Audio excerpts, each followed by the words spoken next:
todas y a todos. Hoy tenemos en Educar con Sentido al profesor Nacho Rivas, catedrático de la Facultad de Ciencias de la Educación de la Universidad de Málaga. Y para Pablo y para mí es un placer tenerlo aquí por todo lo que él nos ha inspirado en nuestro aprendizaje, tanto como profesores como investigadores, ¿no? Y con él compartimos el compromiso por la educación y la escuela pública, la confianza por el potencial transformador que tiene la educación, pero a la vez también pues, la necesidad de repensar muchos discursos, muchas prácticas y muchas políticas educativas, ¿no? Entonces, sobre estos temas y otros que él nos ponga encima de la mesa, pues tenemos la voluntad de poder profundizar y hablar hoy en esta charla. Así que, Nacho, bienvenido. Muchas gracias por estar en Educar con Sentido y queremos empezar, como siempre, pues preguntándote cómo estás a nivel personal y también en este tiempo de pandemia, qué te ha permitido pensar, ¿no? Este parar un poco que hemos hecho, qué has pensado y en qué has estado este último año. Bueno, muchísimas gracias por invitarme a participar de estos eventos que he seguido algunos de ellos y la verdad que me parece que es una iniciativa muy relevante que os apoyo y os agradezco. Y yo, bueno, me encuentro bien. Afortunadamente no he tenido consecuencias relacionadas con el COVID, por lo menos en lo personal, alguna familiar más cercano, pero es tampoco con consecuencias importantes. Por lo tanto, en ese sentido, podemos decir que estamos bien, ¿no? Bien dentro de un escenario que tiene una complejidad grande, como ya sabemos, y que llevamos un año ya prácticamente en una situación bastante extraña, ¿no? Por decirlo de alguna forma, que nos ha obligado a reconsiderar muchas cosas, creo yo. En mi caso en particular, bueno, me ha ayudado también a poder pensar sobre qué está ocurriendo con el ámbito educativo y social en general, pero por centrarnos en lo educativo, ¿no? Y he estado dándole vueltas a lo que, bueno, de alguna forma creo que ha dejado al descubierto toda esta situación que es esto que podríamos llamar las miserias del sistema educativo, ¿no? Porque al ponerse en cuestión algunos elementos esenciales, ¿no? De lo que constituye la experiencia escolar hasta ahora, esa presencialidad, el maestro, el docente colocado frente al alumnado trabajando sobre un currículo y demás, se ha visto trastocado de alguna forma con la situación esta, pero no para superarla, para crear cosas interesantes, novedosas, ¿no?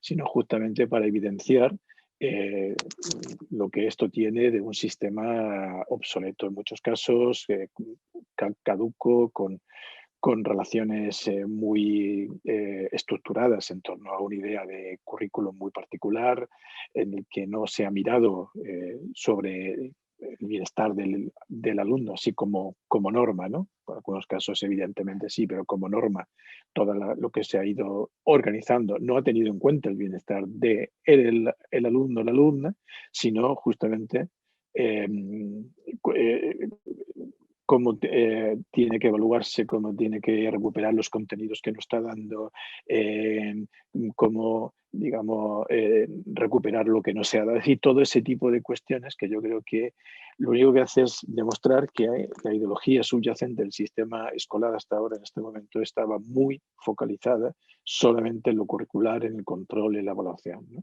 Y esto sigue, o sea, esto no ha cambiado.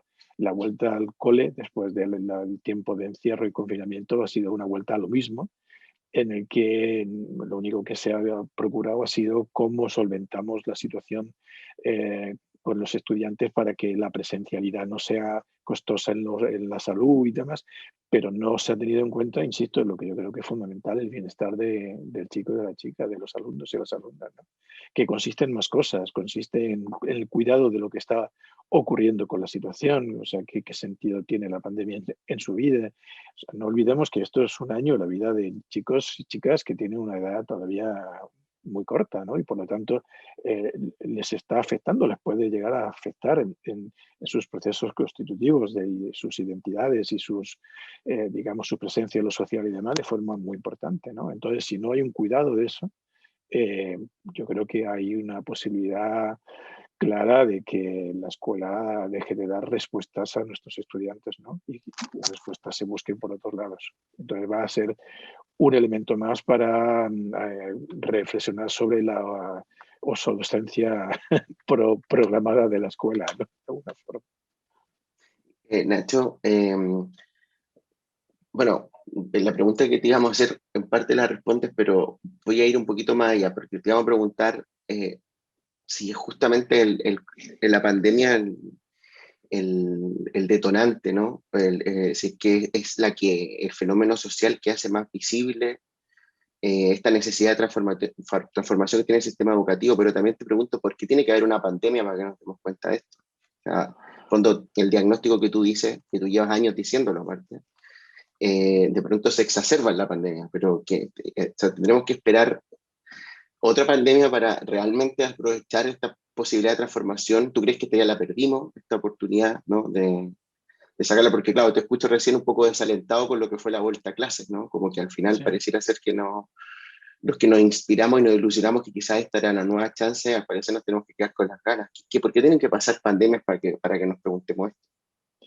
Sí, pero nos lo preguntamos, pero no lo solucionamos. O sea que, yo creo que, bueno, esto para algunos ha supuesto una posibilidad de pensar, de reflexionar sobre lo social y demás, porque, digamos, las inercias sociales, políticas, educativas van dándose y, bueno, como que todo va circulando sin que nadie ponga en cuestión nada mientras no haya algo que le remueva, ¿no?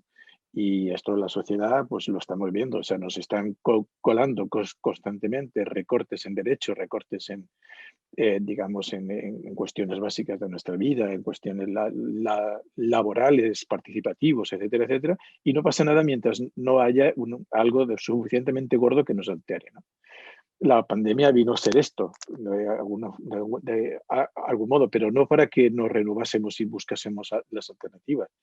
A mí me hacía mucha gracia al principio del confinamiento cuando la gente empezaba, ¿no? Con sus ilusiones de que esto iba a suponer un cambio social trascendental porque íbamos a ser más solidarios, más humanos, más no sé qué. Y yo decía, mentira, o sea, no hay nada que le guste más a la derecha y a las posiciones más conservadoras que una buena crisis como esta para renovar las posiciones más conservadoras. O sea, la derecha se retroalimenta de las crisis. Y eso lo hemos ido viendo cada vez que ha habido una crisis económica del petróleo, de no sé qué, ha sido para reafirmarse en los modelos más conservadores y capitalistas y para incluso provocar más recortes en los derechos de la ciudadanía. Y esto ha sido la constante desde el origen de la modernidad, ¿no? O sea, es decir, cuando la clase trabajadora, los colectivos sociales avanzan hacia la constitución de derechos nuevos, etcétera, etcétera, bueno, de repente se inventan una crisis estupenda como para que eso haya que recortarlo, ¿no? Entonces el sacrificio de la gente se ve al final trastocado y minimizado por este tipo de circunstancias, ¿no? Esta crisis no va a resolvernos las posibilidades de transformación social ni educativa. No lo está haciendo ni se ve que lo vaya a hacer en un plazo corto. Eso va a venir porque haya propuestas alternativas sociales y políticas que vayan transformando las experiencias y las acciones en la sociedad y que vayan abriendo vías. Por la vía de la pandemia, ¿no? La vía de la pandemia nos lleva a situaciones todavía más autoritarias, más de control, etcétera, etcétera.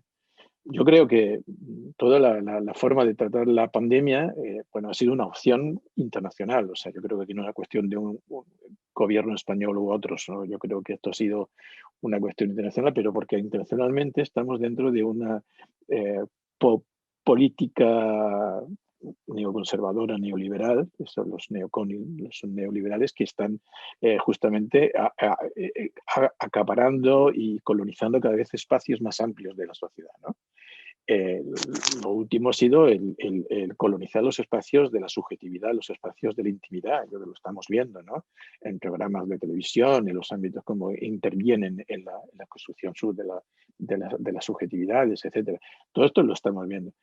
Entonces, llegados a este punto, bueno, entonces pues, la excusa ideal para transformar una cuestión de salud en una cuestión de control social, político y demás.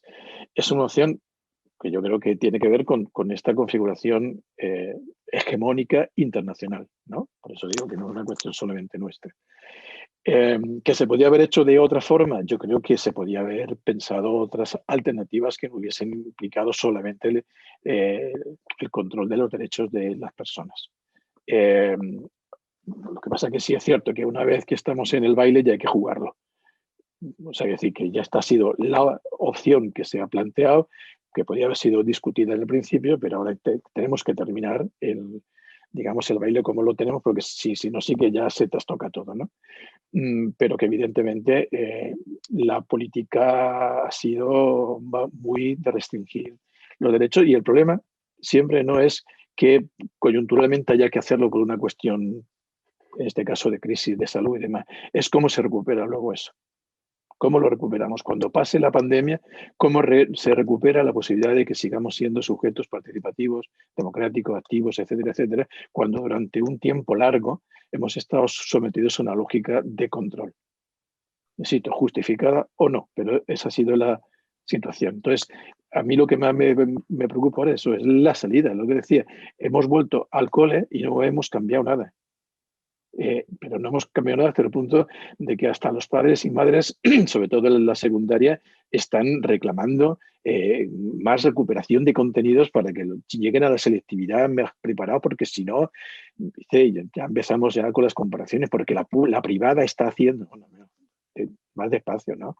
Vamos a crear unas condiciones realmente educativas que permitan recuperar lo esencial de la vida humana, de lo que significa esto que yo decía, del bienestar del chico y de la chica, y lo otro ya se maneja de otra forma, ¿no? En otro nivel de discusión. Pero la situación yo creo que es muy compleja por esto, ¿no? Porque allá, claro, entran ya todas las paranoias de grupos de todo tipo que reivindican cada uno ya desde posiciones, cada una más loca, ¿no? Entonces ya se junta todo y lo que tenemos en la costelera es un cacao social, educativo, político muy importante, ¿no? Y a mí lo que me preocupa, digo, es esto, es cómo vamos a salir. O sea, cuando acabe, cuando digamos si acaba esto de la forma que uno espera que acabe, es decir, que ya desaparezca, que todo es muy discutible, ¿no? ¿Cómo salimos luego de esto, ¿no? En lo social, en lo político, en lo educativo, ¿cómo salimos? De hecho, una pregunta pequeña, me pido perdón a Raquel, que sé que quería decirte algo, pero es una coletilla de lo que acabas de decir. Cuando comenzabas la argumentación, que es muy interesante y nos deja muy, muy estupefacto en cierta lógica, porque coincides mucho con lo que, por ejemplo, Naomi Klein llamó como la doctrina del shock, ¿no? Entonces, yo no había pensado en la pandemia, te prometo, en esos términos, pero ahora que te escucho, pienso, es decir, tú crees, te pregunto, no pienso yo, te pregunto si tu opinión sería que esta propia prolongación de las medidas restrictivas va en la lógica de ampliar un conflicto social en esa clave, es decir, ¿tú crees que las decisiones políticas, por ejemplo, que están tomándose en las comunidades y en el Estado español, están en la lógica de aprovechar esta instancia como una crisis que pueda hacer un giro estructural hacia, por ejemplo, los intereses de las grandes compañías, hacia los intereses, por ejemplo, bueno, de quienes en el fondo velan porque haya más control social? ¿Lo ves en esa línea? Yo te digo porque tú sabes que Naomi Klein también se inspiró mucho en Chile, en lo que pasó en el golpe militar, la caída de Allende, desde ahí como que explota esa visión que ha sido tan funcional, tan efectiva. Y claro, te escucho ahora y digo, hostia, no había pensado, bueno, perdón la expresión, pero no había pensado esto en esa clave, ¿no? Y claro, es un año, o sea, yo como he tratado de ser como súper obediente con mis hijos, con mi pareja, con mi gente, de que, oye, paciencia, que esto ya va a acabarse, ¿no? Ya nos tocó esta era. ¿Tú lo ves en esa clave? ¿Es una clave como de un proceso artificialmente prolongado para sacar provecho del shock? Sí, yo no sé si tanto artificialmente como consecuencia de lo que son las ideologías profundas de la política y la sociedad actual, ¿no? Quiero decir, el momento que estamos contraponiendo salud y economía, ¿no? Que estamos diciendo, bueno, hay que ver cómo vamos abriendo para que la economía no caiga más de la cuenta, etcétera, etcétera. Esta contraposición, que más en algunos sitios lo estamos viendo, que se coloca a favor de uno de los dos polos, ¿no? O sea, la salud importa menos y la economía se salva. Nos pone sobre el tapete justamente, no sé si una intencionalidad manifiesta, sino lo que es los modos de hacer de el capitalismo. ¿no? Yo creo que estos son los modos de hacer del neoliberalismo y del capitalismo, pues funciona así. Entonces, no es que nadie haya tenido la voluntad expresa de decir vamos a hacer esto así para que... No, es que esto forma parte de estos modos ya instituidos. Por lo tanto, bueno, no hay más que dejar que sigan en la actuación en la que están. Yo creo que cuando no importa que mueran algunos para que la economía pueda subsistir de algún modo, es el ideal o la ideología implícita del capitalismo de que las vidas no importan mientras el capital se salve, ¿no? Y esto yo creo que forma parte de los fundamentos duros, ¿no?, del capitalismo. Entonces, desde esa ideología está claro, esto sigue funcionamiento de esa lógica. Hemos visto cómo los capitales más importantes del mundo y del país en este momento se han incrementado como consecuencia de la pandemia. O sea, cuando todo el país entra en crisis y las remuneraciones bajan, el capital humano desciende, digamos, en su capacidad productiva. Entonces, eso le afecta fundamentalmente a los trabajadores, pero a los otros parece que no les ha afectado. Al contrario, la brecha entre ricos y pobres se ha incrementado durante este tiempo. Hay más ricos con más cantidad de riqueza y pobres mucho más pobres que antes, ¿no? Esto estadísticamente ya lo han puesto sobre el tapete. Entonces, bueno, esto forma parte de esta lógica. Es decir, si hay que encerrarse, ¿por qué no hacemos un encierro suficientemente radical durante un tiempo adecuado para que se corte la posibilidad de contagio y recuperamos la vida en cuanto antes, ¿no? O sea, ya puestos en esta lógica, ¿no? Pero no, o sea, vamos haciendo un tira y afloja de forma que nunca se termina, pero siempre vamos como tirando de la goma, ¿no?, para que, a ver cómo hacemos para que se sostenga. Mientras tanto, vamos estableciendo más mecanismos de control y de autoridad para que esto no se nos escape. No es nuevo, yo insisto, yo creo que esto forma parte de la lógica del capital y de la lógica del neoliberalismo. Esto lo único que hace es colocarlo en este momento sobre la situación en que estamos viviendo para desarrollarlo, ¿no?, en nuestra parcela en particular. Incluso uno tiene la sensación de vivir el día de la marmota, ¿no? No sé si es nuestra generación, que de hecho por eso los estamos viendo y las estamos viendo en las calles, que dices que pasó por motivos distintos, pero pasó algo muy similar con la crisis del 2008, ¿no? 2010, o sea que al final quien pagaron el pato fueron los de siempre y estamos volviendo a repetir esto, ¿no? Yo quisiera llevarme un poco la conversación hacia lo contrahegemónico, justamente, ¿no? Has dicho antes que necesitábamos iniciativas que planteen alternativas y desde ahí yo quería preguntarte qué iniciativas destacarías, ya sea desde las escuelas, desde las políticas, desde las calles, ¿no?, desde la organización ciudadana, orientadas a transformar educación, pero también sistema, porque si no transformamos el sistema difícilmente transformaremos la educación, hacia perspectivas pues igual más inclusivas, más solidarias, más emancipadoras, desde los cuidados. ¿Qué iniciativas conoces, están un poco a tu alrededor, ya sea en Andalucía, en España, en el mundo, ¿no?, con ese planteamiento contrahegemónico? Uf, la verdad que no mucho. Hay acciones particulares. Yo creo que ha habido centros educativos que yo conozco aquí en Andalucía y en Málaga en concreto que han apostado por cuestiones más relacionadas con el cuidado y con la atención a los chicos, sobre todo en escuelas y en centros educativos con población más vulnerable. Yo creo que aquí es donde han puesto más énfasis estos colegios, ¿no? En los otros no. O sea, los colegios, los institutos públicos y privados y concertados, ¿no?, más normalizados, ¿no?, en el sentido que podamos entenderlo.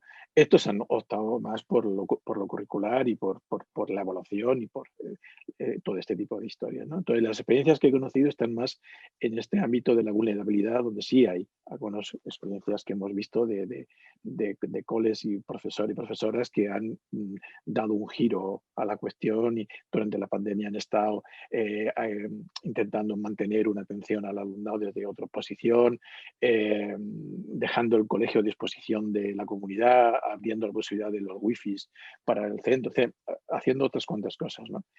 Ahora, la situación ahora para hablar de que haya habido propuestas transformadoras que yo pueda visualizar en este momento, no me atrevería a nombrar ninguna de más alcance, ¿no?, salvo cuestiones particulares de este tipo, de más alcance, no estoy viendo. Yo creo que estamos, por un lado, demasiado asustados, ¿no? Y por otro lado, yo creo que muy coartados por las posiciones que nos han obligado a tener, ¿no? Entonces, yo no llamaría posiciones transformadoras a los negacionistas, ¿no? O a los que están planteando no a las vacunas o, digamos, la negación del virus o todas estas posiciones que me parece que son absolutamente locas, ¿no? O sea, de, de, bueno, que siempre han existido de algún modo, pero que ahora como que tiene un caldo de cultivo más propicio para que salgan, ¿no? Esta no la llamaría yo ni de forma, es lo contrario, yo creo que forma parte también del juego, de la individualidad, del me salvo yo, en fin, todo ese tipo de cosas. Me gustaría ver algunas opciones más claras, ¿no? Pero me parece que no, que estamos en una situación demasiado de miedo, por un lado, y el miedo es un consejero muy malo para superar situaciones de crisis, y por otro lado, por esto, un control que estamos interiorizando bastante fuerte. Entonces, soy un poco pesimista en este sentido, por el momento. Espero tener elementos de cambio de mi posición en el futuro.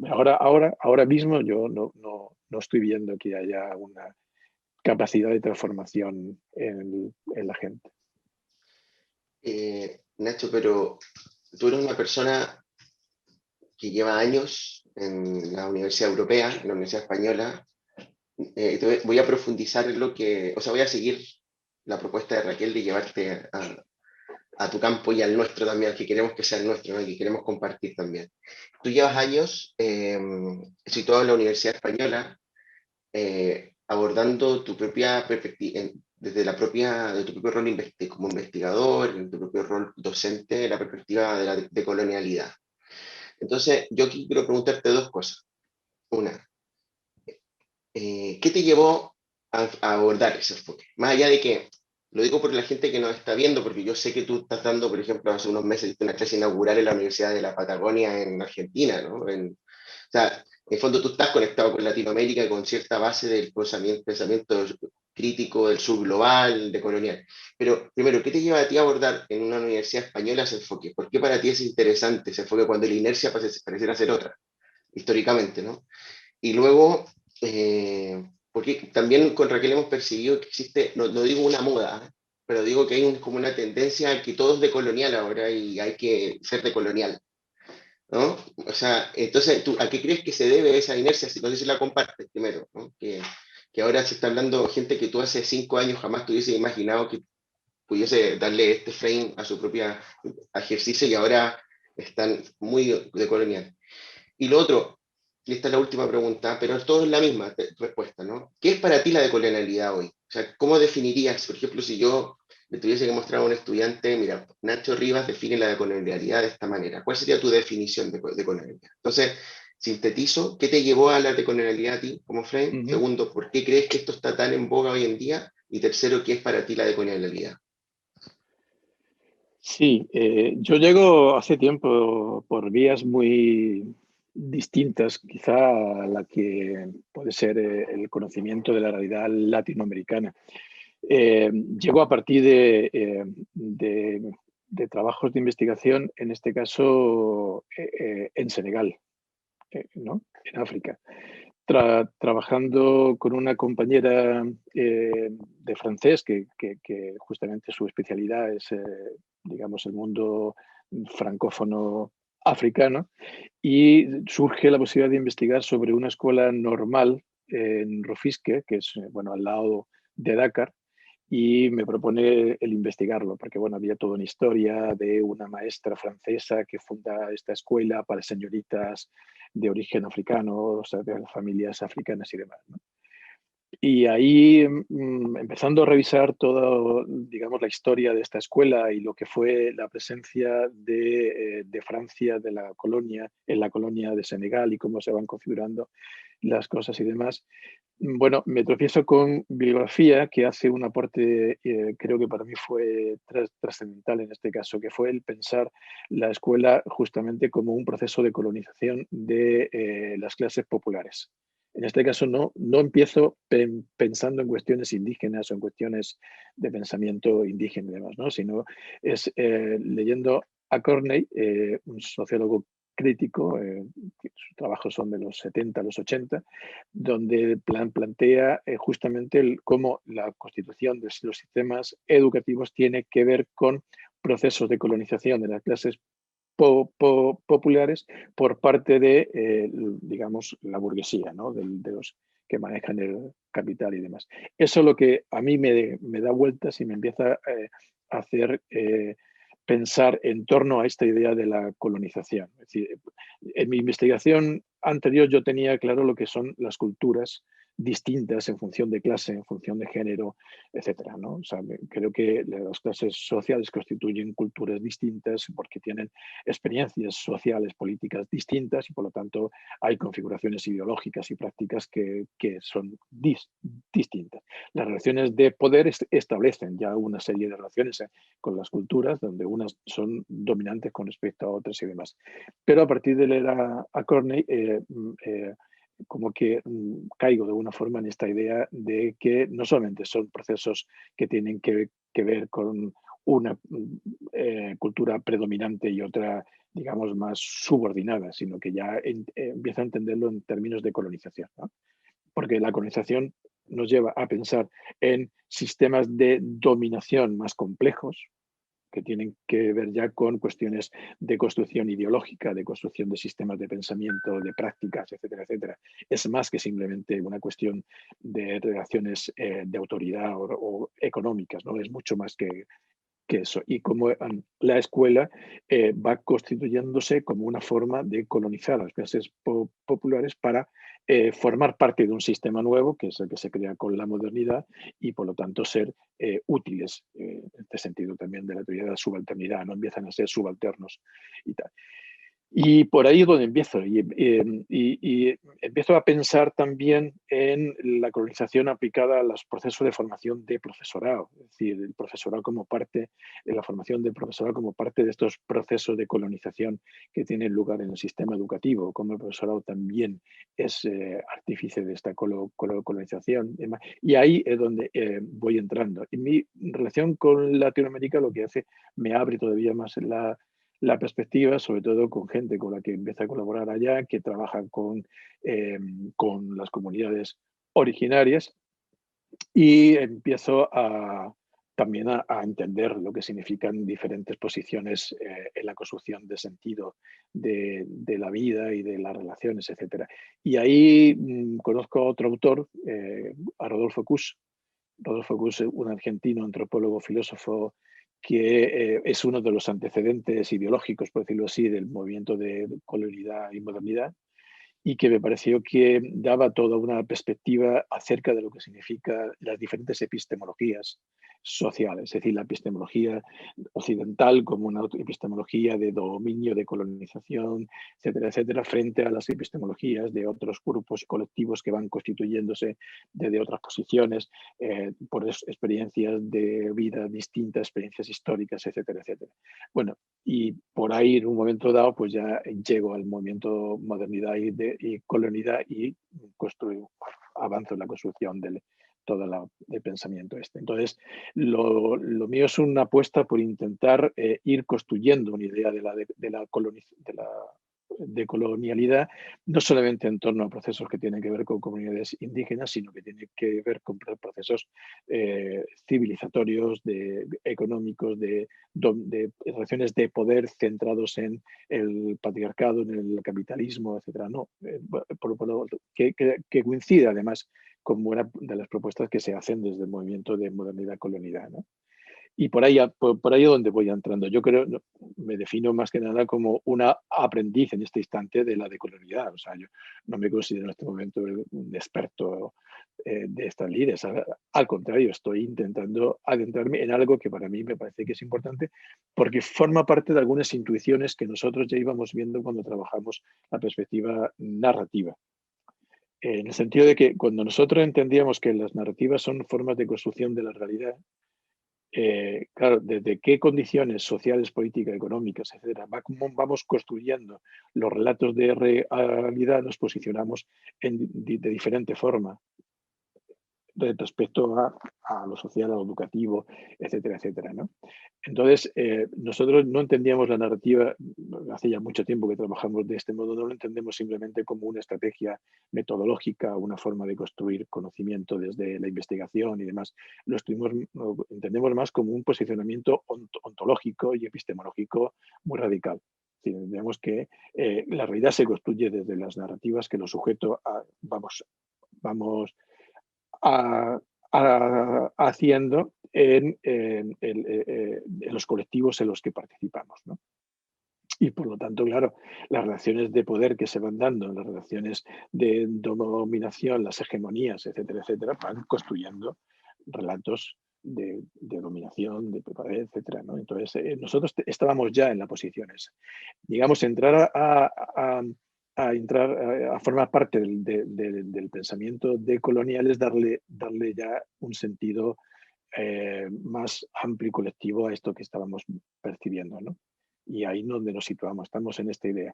De hecho, bueno, lo que estamos intentando ahora es cómo construir una idea de lo narrativo como proceso decolonial. Es decir, cómo construimos relatos del mundo nos cambia la posibilidad de participar del mundo de una forma o de otra, ¿no? Y por lo tanto, cómo podemos ir construyendo relatos narrativos de la realidad que permitan propuestas contrahegemónicas. Nos situamos ahí, ¿no? Y claro, cuando entramos en el pensamiento decolonial y ya nos plantean lo que significa esta posición de una epistemología otra, una realidad otra, un sujeto otro, digamos toda la clonidad del poder, del ser, etcétera, como elementos para interpretar todos los procesos que se están dando en la sociedad, pues nos abre todo un mundo de interpretación que para nosotros está siendo bastante importante, ¿no? Y por ahí es cuando yo me meto en toda el berenjenal de la decolonialidad y para mí está siendo como un elemento en este momento importante para ir pensando la investigación, pensando mi práctica educativa, o sea, porque eso cambia mis relaciones también con mis estudiantes. La idea de que como parto de otros presupuestos a la hora de poder establecer una relación, un diálogo, ya no es la relación de autoridad del docente con conocimientos y ya establecemos una relación en que horizontalizamos el conocimiento, el respeto a la narrativa del otro, del estudiante, como una forma de comprender la realidad tan válida como mi forma de comprenderla. Simplemente nos ubicamos en contextualizaciones distintas y por lo tanto también en un sistema de relaciones que ahora mismo está ejemplificada desde el poder, está estructurada desde el poder, pero que si somos capaces de cambiar los ejes de poder de mis narrativas y la de mis estudiantes, estaremos en condiciones de construir narrativas transformadoras de la sociedad, ¿no? Bueno, por ahí estamos dando vueltas a todo esto. Pero efectivamente nos encontramos, y sobre todo en los 2-3 últimos años, lo que tú dices, hay una especie de boom de la decolonialidad, ¿no? Y a mí me ha sorprendido mucho, de repente, hasta hace 3 años nadie hablaba, ¿no? Por ejemplo, de Catherine Walsh o de Ramón Grosfogue, que comentaste antes, o de Dussel o de esta gente, ¿no? Linda Taiwai, o sea, toda una gente que de repente ahora parece que todo el mundo la conoce. Me parece fantástico. O sea, sí es verdad que esto forma parte de un cambio en el pensamiento de la ideología universitaria, académica y demás. Y si es así, pues estoy feliz, ¿no? Sí me temo que lo que tú has dicho, la moda, está haciendo aparición también en esto, como también lo ha hecho en la narrativa. O sea, yo creo que efectivamente vamos generando olas que de repente hay gente que parece que tiene que sumarse a la ola como para estar en el candelero, ¿no? Y entonces sí es verdad que hay mucho de esto en todas las tendencias que vamos haciendo en la investigación. siempre lo digo porque me parece que fue muy paradigmático. En el 2000, hasta el 2000 nadie hablaba de competencias, a partir del 2000 todo el mundo sabe de competencias, ¿no?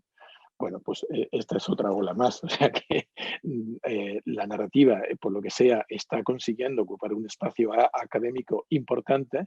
Parece que todo el mundo ahora tiene que hablar de narrativa para estar en el candelero, ¿no? Igual que con la decolonialidad. Me preocupa lo que pueda haber de banalización, tanto de una cosa como de la otra, porque las modas evidentemente no crean contenido, sino que crean nada más que apariencia, pero me parece que es importante que por lo menos empecemos ya a generar una presencia, ¿no? Y que eso pueda ser el germen de ir avanzando en un cambio paradigmático de la investigación y del pensamiento educativo. Y yo creo que en este sentido, pues me gustaría ser positivo, ¿no? De que si hay más gente que empieza a hablar de esto, pues evidentemente estamos en condiciones de tener más presencia y por lo tanto de ir siendo también germen de un cambio, una transformación en las ideologías, el modo de pensar y demás, ¿no? Yo apostaría por esta posibilidad y que seamos en este sentido más responsables de generar un pensamiento crítico de todo lo que se está produciendo de este lado para que no caigamos en la banalidad y podamos ir avanzando en una sustancialidad de la propuesta, ¿no? Sobre todo teniendo en cuenta que la decolonialidad no es una propuesta ni cerrada, ni estructurada, ni acotada. O sea, yo creo que esto es un cambio paradigmático, sustancial, que tiene un contenido social, político, económico y educativo. O sea, esto es mucho más gordo que simplemente decir esto es una propuesta más.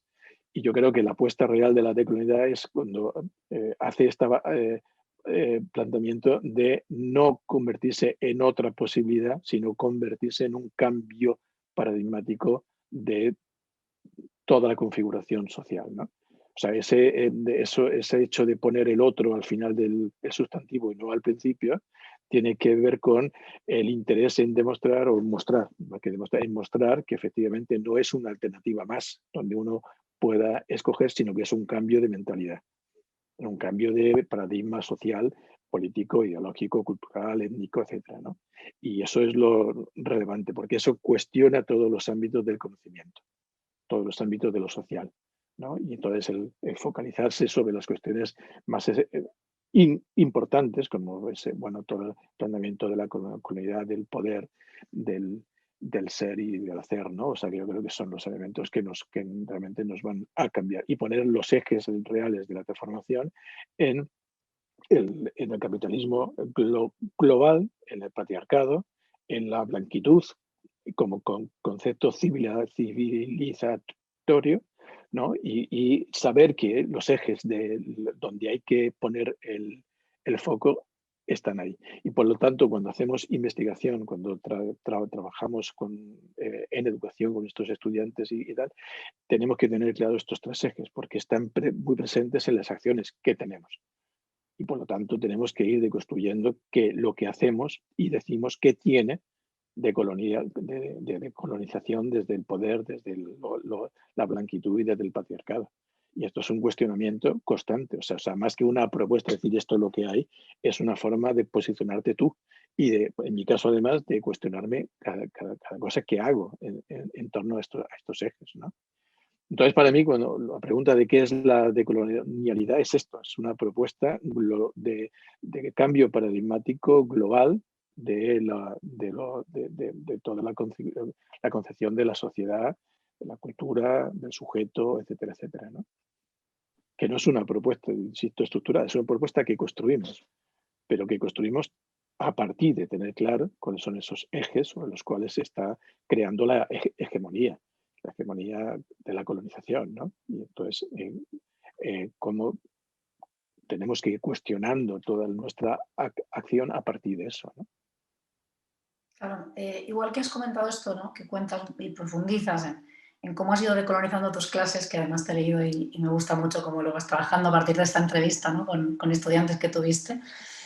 ¿Cómo vamos decolonizando la investigación para que sea menos extractiva, ¿no? Porque también esta visión colonial está muy presente en la investigación de llego a un centro, me llevo datos, me voy, lo publico y luego tú también lo comentas en algún otro artículo, ¿no? Es decir, ¿qué impacto tiene esto realmente en el sistema educativo? Es decir, yo veo que por un lado hay iniciativas de centros, de entidades antirracistas con ciertos tonos, ¿no?, de coloniales, feministas, y luego nosotros estamos en la academia hablando y teorizando sobre todo esto, ¿no? ¿Dónde está el encuentro? O sea, ¿podríamos ir hacia allí? ¿Crees que esta perspectiva nos puede llevar a una investigación educativa que esté igual más conectada, centro, o sea, con otra visión, ¿no? Con una visión más decolonial de lo que es la investigación educativa? ¿Hay un potencial ahí, un filón?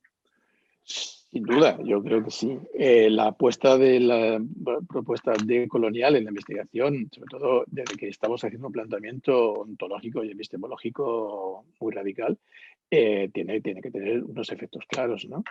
Y en este sentido hay cuestiones, te apuntaba una antes, es decir, el considerar que todo sujeto tiene un relato de la realidad que es válido. Y por lo tanto que no es una cuestión de buscar datos, sino una cuestión de buscar sentido compartido entre unos y otros, ¿no? Y unas y otras. Y esto significa cambiar los modos como accedemos a la investigación y establecemos relaciones con los sujetos. De alguna forma, si sostenemos la idea de la investigación como la búsqueda del dato, sacar información, etcétera, etcétera, son modos de seguir manteniendo una jerarquización de las relaciones con los sujetos con los que investigamos y, por lo tanto, de mantener esa presencia hegemónica de la autoridad del académico frente al sujeto, ¿no? Entonces, yo creo que esa es la primera cuestión que tenemos que romper y que nosotros nos esforzamos en hacerlo. No digo que lo consigamos, digo que nos esforzamos. Esto es un recorrido, ¿no? Y por lo menos vamos intentando generar instancias en las que no pensamos en sujeto como dato, sino pensamos en sujeto como participante, como colaborador, como cooperante, como, bueno, esta idea que plantea la propuesta de colonial de investigación de la co-construcción, de la colabor, ¿no? No colabor juntos, sino de trabajar colaborando con guión, ¿vale? Entonces me parece que esto es una apuesta necesaria y que tiene que ver con una horizontalidad de la investigación. Aquí hay trabajos muy importantes que se están ya haciendo y el trabajo de Cronaville, por ejemplo, y con Meyer, me parece que ya hay elementos que se nos están dando de la posibilidad de trabajar de la perspectiva esta, la ruptura con la mentalidad de la subalternidad en investigación, es decir, el pensar que el otro no es un sujeto al que yo tengo que extraerle datos, como decías tú, Raquel, ahora, ¿no? Sino romper esa idea de subalternidad y que no es alguien que está al servicio de la investigación, sino que la investigación en todo caso está al servicio de él o de ella, está al servicio del colectivo. Para nosotros es importante investigar en contextos, en instancias o en instituciones o en grupos con los cuales no hay una relación de autoridad, sino hay un vínculo. Y hace ya tiempo que lo intentamos hacer así. No es llegar a un centro, a una institución educativa y decir, quiero investigar esto, por lo tanto pido tu consentimiento, hacemos un proceso de negociación, etcétera, etcétera. No. Sino que nos intentamos vincular con los centros educativos a través de acciones, ¿no? De que colaboramos, tenemos un proyecto de voluntariado de nuestros estudiantes que van a colaborar con proyectos educativos en los centros, vamos creando vínculos en ese aspecto, vamos al centro a ser parte de la vida del centro, colaborando en sus propuestas y dialogando con las propuestas que ellos tienen para ir construyendo a partir de ahí posibilidades y no vamos con propuestas de acción de lo que tendrían que estar haciendo, ¿no? Entonces, una parte importante de nuestra perspectiva de investigación ahora es justamente esa, crear vínculos y investigar a partir del vínculo, a partir de que existe una relación y que existe una relación en la que lo importante no es lo que yo llevo como propuesta de investigación, sino lo que se genera a partir de ese vínculo y las necesidades que se plantean desde ahí en el colectivo con el que investigamos, ¿no? Y esto es un cambio de mirada en la investigación muy radical. No es, por lo tanto, buscar construir grandes teorías sobre lo educativo, sino ponerse la investigación al lado de los colectivos y trabajar junto a ellos en función de cuáles son las formas de construir educación, conocimiento y realidad, etcétera, de esos grupos, ¿no?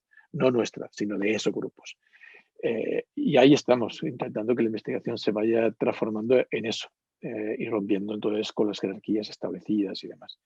Es un cambio de la verticalidad de la investigación a la horizontalidad que yo creo que es necesario, pero que es un camino complejo y no fácil, en toda cosa, porque la institucionalidad de la investigación en este instante no favorece que este sea el modelo de investigación, ¿no? Y por lo tanto nos vemos sometidos a lógicas que tenemos que ir, bueno, viendo cómo vamos adaptándolas, llevándolas, manejándolas para que podamos mantener la posibilidad de investigar, que eso significa contar con financiación y esas cosas, sin perder la esencia de lo que entendemos que es la investigación, ¿no? Y eso, insisto, lo estamos intentando a partir de no poner el foco en que voy a investigar con, sino poner el foco en vamos a ver cómo colaboramos con estos colectivos y a partir de ahí qué investigación surge o cómo nuestra investigación puede ser útil para el colectivo este, ¿no? Claro, lo complejo está en cómo tienes que encajarlo en un proyecto, ¿no?, que viene predefinido, pero después realmente la investigación que creo y coincido contigo que necesitamos, la investigación que llegas al campo y ves, ¿no? Porque llego a un instituto a decirles lo que voy a investigar que me parece a mí relevante, bueno, ¿y tú quién eres, no? Que sí, que ya puedes llevar los años que quieras haciendo teoría, leyendo teoría, pero al final quienes saben lo que está pasando allí son los centros, ¿no? Así que bueno, ojalá vayamos Claro. más en esta línea. Hombre, yo creo que hay ya propuestas que se están haciendo en investigación que van así, ¿no? Y yo creo que es interesante hacerlas explícitas, visibilizarlas y dejarlas claras. Me parece que ha habido un proceso de positivización de la investigación cualitativa que es muy peligroso. Y me explico, es decir, que se está haciendo investigación cualitativa con mentalidad positivista. En la medida que mantenemos la idea que decía de la búsqueda del dato, del informante, de la categorización, etcétera, etcétera, ¿no? Bueno, hay que empezar a transformar esta idea sobre la investigación y sobre la metodología de investigación para pensarla no desde esta mentalidad positivista, sino justamente una mentalidad decolonizadora o horizontal, colaborativa, etcétera, etcétera. Yo creo que esto es esencial, ¿no? Huir, yo ya hace tiempo que huyo del debate entre lo cuántico y cual y cosas por el estilo. Me parece que es un debate estéril, no nos conduce a nada en este momento. Tenemos que pensar en cuestiones mucho más de fondo, más paradigmáticas, más de rupturas con las lógicas sociales, políticas y culturales asociadas a la investigación. Ahí donde podemos construir espacios nuevos para investigar y sobre todo para colaborar y ser parte activa en la construcción de alternativas educativas. O sea, no que proponemos qué alternativas hay que hacer, sino siendo co-constructores de estas alternativas con los colectivos con los que trabajamos. No sé si la idea se entiende. Sí, no. Yo, por ejemplo, en esto siempre veo esa, no te digo tensión, pero esta necesidad de situar a la universidad en un ente generador de conocimiento útil y no solamente un reproductor de paper o de propias dinámicas que son un poco compulsivas, ¿no? Y en este contexto, lo que tú planteas y que a mí me ha tocado trabajar bastante últimamente con Raquel en su propio vínculo con centros de secundaria, siempre me ha dejado como la sensación pendiente, que es el que comparto todo lo demás, sobre el rol de la universidad. Es decir, igual la universidad tiene como esa posibilidad de hacer una investigación más empática, de hacer una investigación de calidad, porque evidentemente es lo que puede aportar a los centros que justamente no necesariamente, o que requieren también de comprender qué se puede ser el aporte que puede hacer la universidad, y porque su enfoque y su acción transformadora, o su acción está en la transformación, y quizás desde la universidad sí podemos aportar como lineamientos para hacer que esto no solamente funcione conectando procedimentalmente todos los ámbitos, porque por supuesto considero que la universidad aprende, sino también extendiéndolo a otros centros, ¿no? Que una conversación que teníamos con Raquel hace poco, ¿no? Es decir que lo que un centro es tan capaz de hacer y transformar en su propia comunidad, también se pueda plantear la posibilidad de que lo hagan otros centros, ¿no? Y que no solamente se hagan en Cataluña ni en Andalucía, sino que también se hagan en Kenia, en Chile, en los países nórdicos, en todas partes, ¿no? Que hay una especie de sentido transformador que no sé si tú consideras, por ejemplo, que desde los propios centros existe esa voluntad, ¿no? También de conectar con una universidad así, que tenga más empatía. De recién mencionabas, por ejemplo, que se hacen otro ejercicio en esa línea, como el que tú mencionabas, como el que tú trabajas. Pensaba, por ejemplo, en lo que está trabajando una investigadora chilena que con Raquel conocemos, que es Carla Fardela, que es esta experiencia del shadowing, ¿no? De justamente, en vez de que siempre seamos los investigadores los que vamos en el centro, tratar de colaborar con los docentes para que ellos sean los que investigan a partir de su propia sombra, ¿no? Porque ellos conocen una realidad y nos aportan desde esa lógica, ¿no? No sé si tú esa propia experiencia crees posible de extenderla y si ves esa voluntad en los centros también de que hay un ejercicio simétrico con el propio potencial de la universidad. Los centros tienen un resquemor grande a la investigación universitaria. O sea, que el punto de partida es entender que históricamente hemos expoliado a los centros educativos, ¿no? La universidad ha ejercido este rol expoliador. Por lo tanto, los centros están bastante reticentes, ¿no? Hay digamos, un sentimiento de que han sido utilizados y que a la larga no ha servido nada más que para mejorar las condiciones académicas del profesorado universitario que ha investigado, pero no les ha servido a ellos. Y yo creo que es importante partir de entender eso, porque si no entendemos eso, difícilmente vamos a generar otro tipo de relaciones.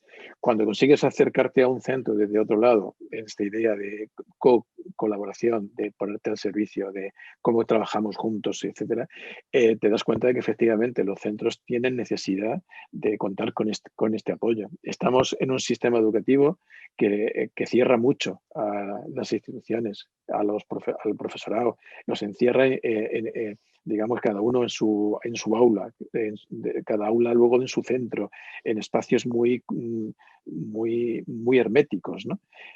Y entonces, claro, la posibilidad de apertura de eso significa cambiar también culturas institucionales en la escuela, que no son fáciles, ¿no? Porque estamos demasiado, las escuelas también están demasiado metidas dentro de este sistema.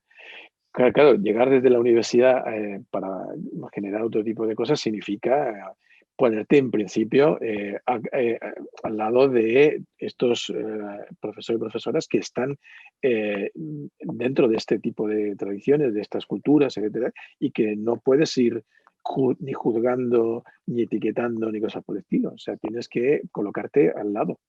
Y eso a veces tienes que tragarte muchas cosas, ¿no? Y empezar a pensar, lo que decía antes, que ellos han construido también su relato de escuela y de institución educativa de acuerdo a su propia biografía, su historia, las culturas institucionales.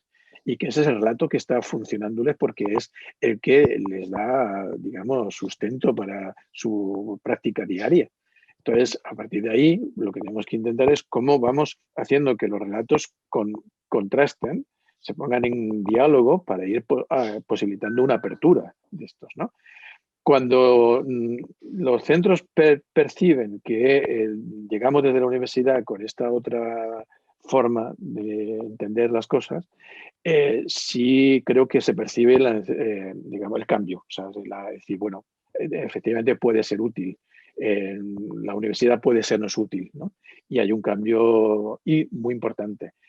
Lo que no tengo tan claro es que ellos tengan esta mentalidad de extensión, o sea, de amplitud, lo que tú me planteabas. Yo creo que están demasiado consumidos por la necesidad de lo cotidiano, de cumplir con lo cotidiano, con lo inmediato, con atender a sus niños, con las exigencias del día a día, y difícilmente tienen la proyección de pensar en crear redes, en entrar en sistemas más complejos, en difundir, etc. Y esto yo creo que es una responsabilidad nuestra, el poder ser parte de esa opción de los centros, de abrir un poco el camino a decir, bueno, hay cosas que se están haciendo aquí, allá y allá, y nosotros tenemos una responsabilidad en conectar en difundir, ¿no? en crear estas posibilidades de diálogo más complejo, etcétera. Y esa significa también cambiar la universidad como institución.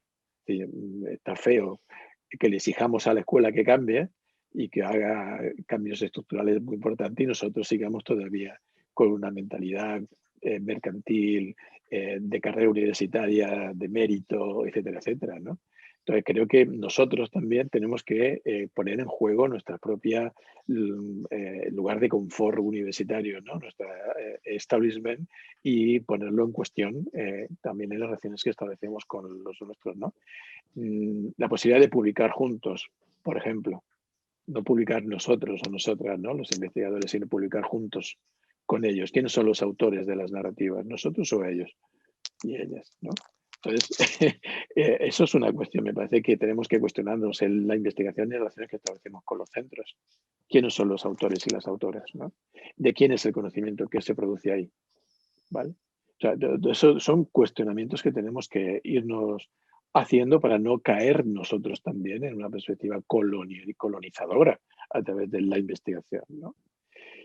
Cuando se percibe esto, yo creo que las relaciones cambian. Nosotros lo hemos visto con los centros que trabajamos, donde hemos observado que tanto nosotros podemos ir a decir, mira, estamos trabajando esto, ¿qué os parece? ¿Os puede ser útil o no? Que ellos nos vengan a nosotros a decir, necesitamos esto, ¿qué os parece si podéis colaborar con nosotros haciendo esto, tal, tal, tal? Nosotros hemos llegado a ir a un centro para las sesiones de inicio de curso que hacían actividades con los niños y nosotros organizamos actividades junto con los profes, ¿no? Y hacemos el taller de teatro, el taller de lo otro, igual que estaban haciendo otros, ¿no? Entonces, cuando se llega a esta posibilidad de compartir de esta forma la idea de comunidad educativa, siendo nosotros parte de esa comunidad, no como un paracaidista que aterriza y se pone a impartir doctrina y demás, sino como alguien que colabora, evidentemente cambian las perspectivas y ahí sí podemos ya entrar en esta posibilidad de ampliar miradas, redes, etcétera, etcétera. Y en este sentido nos parece que es importante nuestra acción de ir generando justamente visibilización entre ellos, ¿no? Y entre los coles, ¿no? No solamente a través de la difusión académica y científica, sino que ellos se conozcan, los centros educativos se conozcan y se conozca lo que están haciendo, ¿no? Y cuando hemos conseguido juntar en un espacio, en la universidad en este caso, centros educativos muy distintos, con sus niños y sus niñas, pero haciendo experiencias en común y conociendo lo que un colegio está haciendo y el otro, y el otro, y el otro, yo creo que hay una opción de ir generando una posibilidad de diálogo y de transformación más potente, ¿no? Porque eso rompe las burbujas, rompe lo hermético de los coles. Y eso es una condición esencial para provocar cambios. Bien, ojalá vayamos hacia ahí, Nacho. Ojalá, Para ahí entrando en el última parte de la entrevista, que estoy viendo la hora y digo, ya empezamos a hablar y nos encanta, y todo es tan interesante lo que decís, que bueno, no queríamos terminar sin hablar un poco sobre políticas. Y algo que, claro, hemos visto en un paper, ¿no?, recientemente, en una investigación trabajando con Pablo, es que desde las escuelas se está haciendo mucho para generar comunidad educativa, para cuidar a los suyos, para generar inclusión escolar, es decir, que las niñas y niños se sientan incluidos en el centro escolar, pero después hay cuestiones que se les escapan a los centros, ¿no? Y ahí es donde entraría la política, es decir, cuestiones pues, de segregación escolar, de inequidad, ¿no?, desigualdades muy graves que estamos viendo y que además se están exacerbando en estos momentos, que a las escuelas se les escapan. Y por mucho que exista voluntad por parte del profesorado, esto necesitamos las políticas de nuestro lado, ¿no? En este sentido, ¿qué crees qué mensaje lanzaríamos, ¿no?, a nivel político? O sea, ¿qué se puede hacer desde las políticas para acompañar y para disminuir esas desigualdades que hay? Una cuestión esencial es no ser tan intervencionistas. Yo me parece que hay que dejar que los centros educativos vayan construyendo sus propuestas. Las políticas neoliberales, a pesar de lo que tienen de liberal, el que se supone que, ¿no?, que tiene que dejar que funcione el individuo y demás, es todo lo contrario, son muy intervencionistas y muy homogenizantes. Y yo me parece que una propuesta transformadora del sistema educativo debe de pasar necesariamente por dejar un poco este énfasis en la intervención y dejar que los centros tengan una autonomía más amplia. Cuando tú le das posibilidades a los centros de generar sus propuestas, te sorprendes, porque hay un potencial en el profesorado y en la comunidad muy, muy grande. El problema es que cuando lo sometes a lógicas de control, lógicas administrativas y burocráticas, lógicas de accountability, etcétera, pues te cargas cualquier posibilidad de construir cosas muy nuevas, ¿no? o alternativas. Hay que ser menos intervencionista, en primer lugar. En segundo lugar, la legislación tiene que tener más claro lo que significa el derecho a la educación. Y el derecho a la educación no es tener un puesto escolar. El derecho a la educación es generar condiciones iguales para todos y para todas para que puedan tener acceso a la educación independientemente de condiciones sociales, económicas, culturales, etcétera, etcétera. Con lo cual implica tener más claro lo que es compartir espacios educativos de una forma más diversa. Llamativo, el colegio de este barrio marginal que tenemos acá es para los niños de este barrio, pero en la frontera para el otro cole ya marca una diferencia social económica importante y aquí no se puede entrar, ¿no? Pues el proceso de selección de los alumnos al principio del curso, ¿no? Por ejemplo, en mi barrio, que yo estoy en la comisión de escolarización por el AMPA de mi instituto, donde están mis hijos, pues resulta que faltan plazas en los colegios, ¿no? Entonces se pide una aula nueva para este cole y para otro, pero resulta que tenemos el cole de aquí al ladito, de una barriada marginal gitana, donde no es que sobran, es que faltan. O sea, quiere decir que hay clases de 8, 9 niños y niñas, pero a la administración no se le ocurre decir que vayan ahí, ¿no? O sea, esta mentalidad segregadora que tiene el sistema educativo en sí misma, tenemos que empezar también a romperla. Eso significa generar espacios educativos más diversos. Obviamente, el debate público-privada y concertada, yo lo resuelvo a favor de la pública, es el único espacio que permite un derecho real a la educación, del ejercicio del derecho a la educación, porque es el único que permite un espacio de pluralidad, de diálogo interclase, intercultural, intertodo, ¿vale? Y por lo tanto no podemos construir democracia si nos segregamos en centros con ideologías particulares. Por lo tanto, desde la política habría que hacer una apuesta decidida, clara, no tan mediocre como la que se está haciendo, ¿no? En que sí, pero no. No, hay que hacer una apuesta clara. O sea, el sistema educativo debe ser público porque este es el sentido de lo educativo. El sentido de lo educativo es el sentido de la construcción de ciudadanía compartida y plural.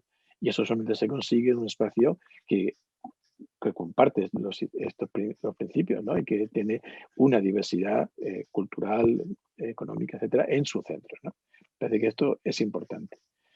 Y ahí, por ahí irían las propuestas, ¿no? O sea, y el reconocimiento de la soberanía del pensamiento de los maestros, de las maestras y del alumnado como un espacio de construcción de sentido para la escuela.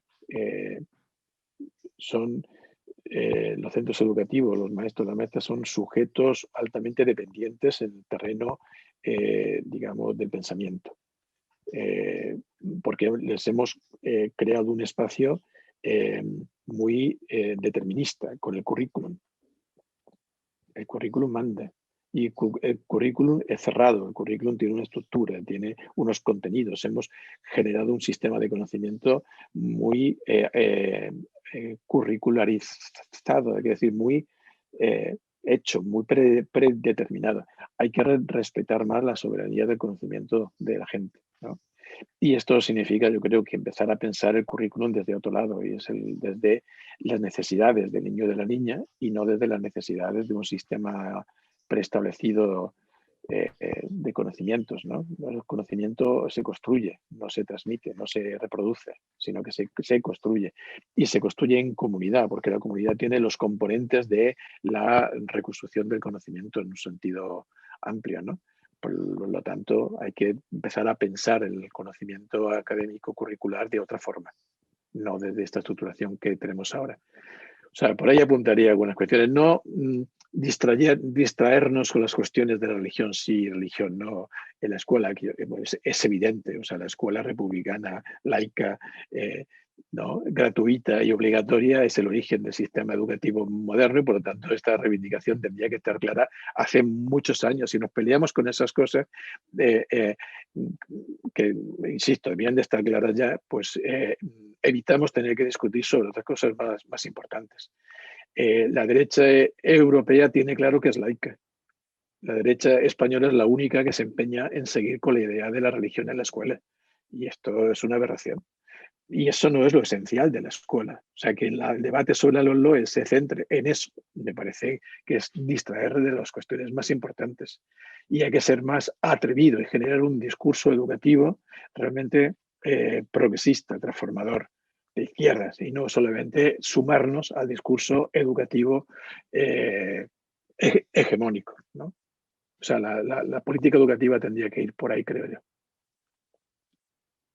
Bueno, estamos pasadísimos, pero no quiero terminar esta conversación tremenda que hemos tenido contigo haciéndote una pregunta ya sobre contingencia política directa, ¿no? Pensando que acá en Cataluña vamos a tener en unos meses más a la ultraderecha en el Parlamento. Ustedes llevan en Andalucía un par de años ya con ella. ¿Qué se pierde con estos colectivos insertos en un espacio democrático, ¿no? Y cómo particularmente está afectando, por ejemplo, al sistema educativo? Ya nos has dado algunos tips como más desde el frame ideológico, pero en la práctica, ¿no? En la libertad de los jóvenes, en el ámbito, por ejemplo, de los derechos humanos.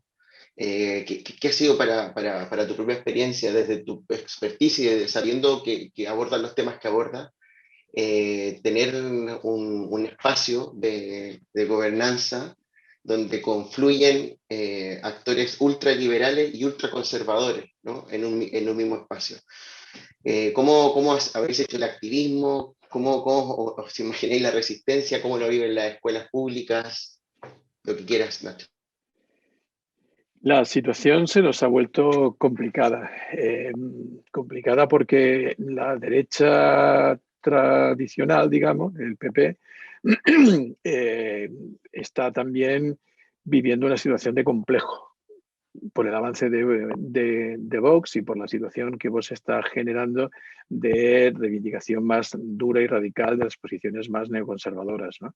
Y el PP en esa indefinición de no saber dónde quiere estar, juega un papel muy peligroso. Yo creo que no tiene claro que hay una diferencia evidente entre una posición de una derecha democrática, por muy conservadora que sea, de una derecha antidemocrática, autoritaria y fascista en muchos casos, ¿no? Y eso que en Europa yo creo que la mayoría de la derecha lo tiene claro, aquí la derecha nuestra no lo tiene claro. Y esto lo estamos viendo. O sea, el haber aceptado que Vox sea determinante en la configuración de un gobierno es ponerse en manos de las posiciones más ultras, ¿no? más autoritarias. Y esto es lo que en Andalucía estamos viendo y viviendo. Entre otras cosas porque tampoco hay un planteamiento de digamos, una consejería de educación con suficiente entidad, fuerza y discurso educativo fuerte como para contrarrestar las posiciones que vos plantea, ¿no? Y yo creo que esto tenía que estar claro. O sea, tiene que haber una apuesta desde lo político por un sistema educativo más configurado, más claro, con más entidad, ¿no? Y no al albur de que vayan habiendo propuestas desde fuera que lo vayan dando sus bandazos, ¿no? Y entonces parece que todo lo educativo se resuelve en esto, ¿no? Y esto yo creo que los gobiernos actuales, tanto en Andalucía, que es conservador, como en otros que no son tan conservadores, pasa. O sea, no tienen claramente definido un discurso educativo potente. Me da igual que sea más conservador o menos, o más de izquierdas, ¿no? Pero no hay un discurso educativo realmente potente que define una posición. Hay zarandajas de estas, ¿no? Como decíamos, de discusiones inútiles y estériles para configurar un sistema educativo en condiciones. Y esto es lo que está aprovechando Vox. lo está aprovechando, imponiendo sus políticas, como el tema del PIN parental, ¿no? De esta historia de que darle un poder a los padres para decidir sobre las cosas que se hacen o no se hacen en el colegio, una aberración democrática, en definitiva, ¿no? Bueno, y que el PP se pliega porque, claro, a cambio de necesito que aprobar los presupuestos, pues entonces, bueno, vale, te consiento eliminar cosas como las consejerías de la mujer, el reconocimiento de lo que significa la violencia de género y convertirla en otra cosa, ¿no? Edulcorada y falsa.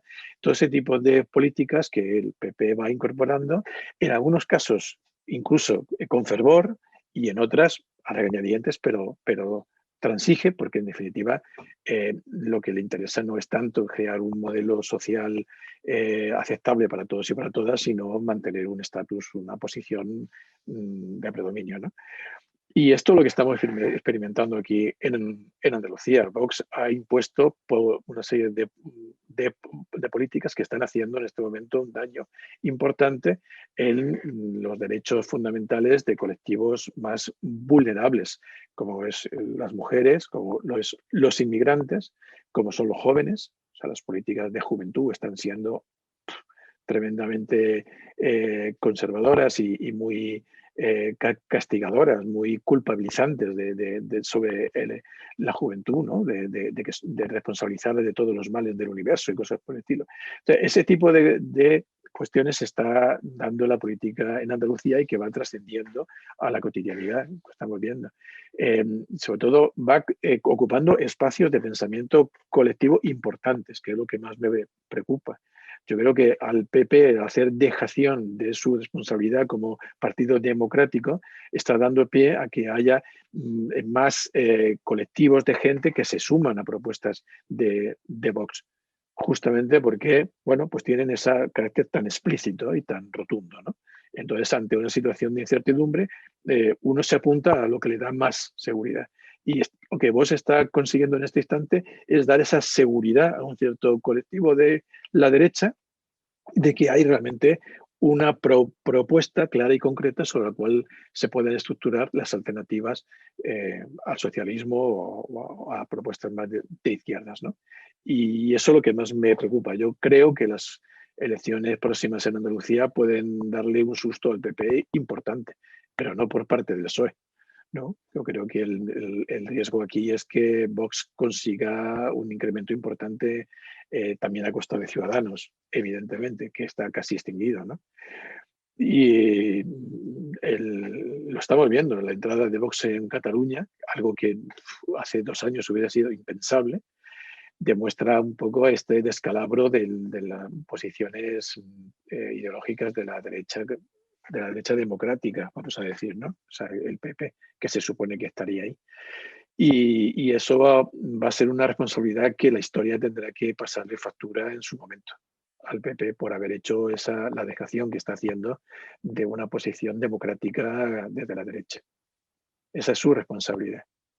Y también que la izquierda no está teniendo un discurso claro de alternativa. Está siendo un discurso de dejarse ir, ¿no? De algún modo. O sea, yo creo que en educación es muy claro y lo defendió muchas veces. La izquierda ha dejado el discurso educativo, lo ha abandonado y se ha echado en manos del discurso educativo neoliberal. Y no le importa discutir de la excelencia, de la calidad, de la accountability o de 50 cosas más, pero no entra en lo esencial de la educación, que es el derecho a la educación, la inclusión entendida en torno a este derecho a la educación como una cuestión de justicia. No, no, eso, digamos, lo toca de puntillas. No hay un discurso real, elaborado, fuerte sobre ese tema, que al final nos lleva a que la discusión se centre en si se cierran los centros de educación especial o no. Y me parece que toda la inclusión se reduce a eso. Y eso es una banalización absoluta de lo que significa la inclusión, ¿no? Bueno, esto en Andalucía lo estamos ya viendo y viviendo de una forma clara. Ahora hay negociación de presupuestos y evidentemente las presiones se están dando y el día a día. Y lo que más miedo me da es eso, que yo creo que le gana el terreno y le va a ganar el terreno en los próximos años. No sé si en su totalidad, ¿no? Pero en un bocado importante a esta derecha acobardada, vamos a decir, ¿no? O acomplejada, yo diría más que, ¿no? Acomplejada, ¿no? Que nunca ha sabido cuál es su lugar en el espacio de la política actual, ¿no? Totalmente de acuerdo, Nacho. Nos despedimos con estas palabras que no van a dejar indiferente y yo quería agradecerte personalmente que nos hayas hablado sin tapujos, que creo que estoy totalmente de acuerdo contigo en que es muy necesario plantearle cara al fascismo en este momento en el que estamos y que más que no hablarlo para no blanquearlo, ¿no? Que muchas veces es que estáis hablando de Vox, decíamos, no, es que vamos a hablarlo, si necesitamos más voces que pongan esto en el centro, ¿no? Y que lo hablen y que puede parecer, ¿no? Pueden haber voces que quieren despolitizar la educación, pero es imposible. La educación no puede despolitizarse porque es política, ¿no? Desde sus raíces. Por lo tanto, gracias por hablarnos sin tapujos en la parte del final, pero también agradecerte en toda la charla todo lo que nos has hecho pensar. Estábamos tomando notas como locos los dos porque nos hiciste pensar mucho sobre cómo pues, repensar y reconfigurar el sistema y la educación que pasa necesariamente por esa perspectiva crítica de colonial y también desde lo político que nos dejabas al final. Así que muchísimas gracias por estar aquí. Muchas gracias a vosotros por invitarme. Es un placer poder compartir algo de lo poquito que uno va haciendo y diciendo y que me han dado este espacio. Os agradezco mucho y de verdad os felicito por la iniciativa de hacer este tipo de conversatorios, ¿no? de diálogos que pueden ser, digamos, importantes de cara a ir generando crítica y diálogo y debate, ¿no? Que me parece que es necesario en una época en que estamos tan sometidos al pensamiento único, al miedo al decir, ¿no? Y ya incluso al miedo al decir porque puedo acabar incluso en la cárcel simplemente por opinar, pues me parece que poder abrir espacios públicos para el debate son esenciales. Por lo tanto, felicito. Muchas gracias, Ignacio. Muy bien.